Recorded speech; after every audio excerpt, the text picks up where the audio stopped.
Assalamualaikum warahmatullahi wabarakatuh. Bagaimana kabarnya teman-teman? Semoga kalian dalam keadaan baik-baik saja ya. Oke, perkenalkan nama saya Siti Koni Alfiatin, NIM 932121718 kelas PAIJ. Di sini saya akan mereview materi kesulitan belajar. Apa sih arti dari belajar dan kesulitan belajar itu? Belajar adalah pengalaman multisensori yang berupa melihat, merasa, dan melakukan. Sedangkan arti dari kesulitan belajar yaitu keragaman kesulitan baik mendengar, berbicara, membaca, bernalar, menulis, dan berhitung. Istilah kesulitan belajar dibagi menjadi dua, yaitu learning disability dan learning difficulty. Yang pertama yaitu learning disability merupakan ketidakmampuan belajar yang disebabkan oleh gangguan neurologis atau dengan kata lain otak mereka menerima dan memproses informasi. Dan yang kedua, learning disability merupakan hambatan belajar yang dialami individu sebagai akibat dari faktor internal dan eksternal. Ada pendapat lain mengenai learning disability dan learning difficulty. Yang pertama yaitu learning disability adalah gangguan belajar yang disebabkan oleh lingkungan. Misalnya, kondisi belajar yang kurang kondusif, kurangnya motivasi dan sarana belajar. Sementara learning difficulty yaitu ketidakmampuan seseorang yang disebabkan oleh gangguan sistem saraf yang mempengaruhi kemampuan belajar, yakni membaca, menulis, dan berhitung. Yang selanjutnya yaitu jenis-jenis learning disability. Yang pertama, disleksia adalah ketidakmampuan seseorang dalam membaca.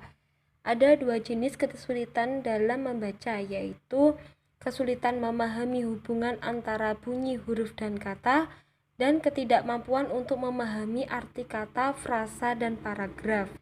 Yang kedua yaitu diskalkulia adalah ketidakmampuan seseorang dalam berhitung.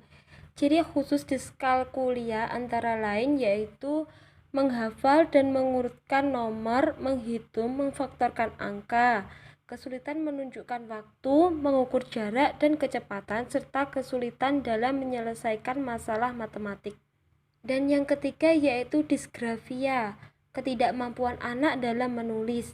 Ciri-ciri disgrafia antara lain yaitu sulit untuk canggung, memegang pensil, dan memposisikan tubuh, serta memiliki masalah dalam kerapian dan konsistensi penulisan, dan memiliki masalah dalam menyalin huruf dan kata-kata serta akurat. Yang keempat yaitu auditory processing, ketidakmampuan untuk mendengar sesuatu.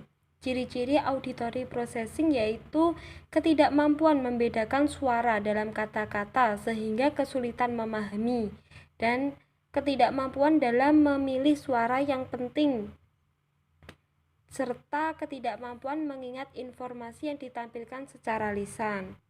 Dan yang kelima, visual processing, ketidakmampuan dalam memahami dan menggunakan informasi visual. Ciri-cirinya yaitu ketidakmampuan dalam mencatat dan membandingkan perbedaan antar item, serta ketidakmampuan dalam membedakan bentuk atau karakter yang dicetak, dan ketidakmampuan dalam melihat dan membedakan simbol, kata, dan gambar. Yang terakhir di sini mengenai contoh learning difficulty, yaitu yang pertama burnout. Burnout adalah kelelahan fisik, mental, emosional yang disebabkan oleh stres yang terus-menerus. Penyebab dari burnout yaitu tugas terlalu banyak dan tidak bisa mengatur waktu. Contoh yang kedua yaitu underachievement, adalah kesenjangan antara prestasi yang dicapai dengan kemampuan siswa. Misalnya, siswa berbakat di bidang matematika namun prestasi matematikanya rendah. Penyebab dari underachievement yaitu kurangnya minat belajar, tekanan sosial, masalah psikologis, serta ekspektasi guru yang rendah.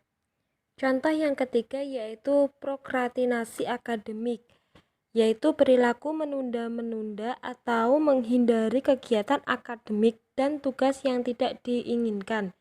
Dampak dari prokrastinasi akademik yaitu rasa cemas, stres, depresi, gangguan kepribadian karena banyak tugas menumpuk. Dan contoh yang terakhir yaitu slow learning, yaitu kemampuan anak untuk mempelajari keterampilan akademis di bawah rata-rata teman sebaya, dan mereka rentan terhadap masalah kecemasan, citra diri yang rendah, dan cepat menyerah.